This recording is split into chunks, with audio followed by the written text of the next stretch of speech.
I was just gonna say it's really hard to be reminded of what thoughts and what actions are rooted in truth when you're in isolation.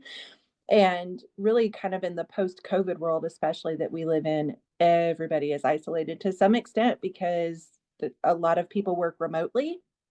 I think a lot of us here are, we're coaching or counseling or mentoring or whatever, and we're in our own kind of safe little space, and it's really hard to sometimes discern that when you don't have that godly counsel. So I love it that, Anthony, that you were kind of guiding us back to Proverbs for that.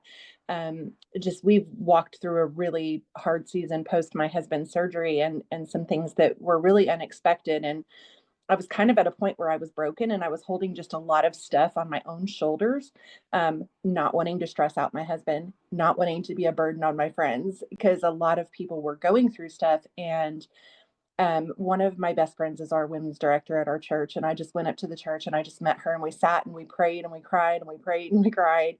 And then we were literally talking about, moving forward or whatever. And she said, I literally see a shift in your body language and I see a shift in the just the way you speak when you're worried about something that's not rooted in truth. Just, being fully honest with her. And it wasn't something that I could see, but I had been at home kind of going through these scenarios in my mind, the what ifs, the worry, what am I going to do next? And it was the I that was the problem. And it was, even coming up, we have that event coming up in Georgia in May. And I said, I don't know how, with what we've just walked through, how I can show up. And she said, because that's what God called you to do. She said, that's the truth.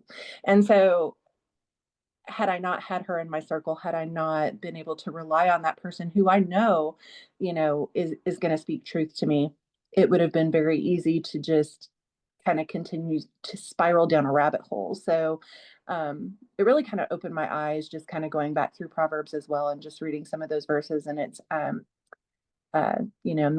makes a plan in his hearts, but the Lord's purpose prevails.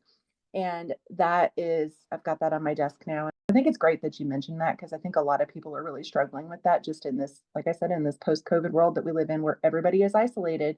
And it's like, we're in this microwave society where we all need an answer. It's really easy to rely on ourselves, especially when we're not in that community.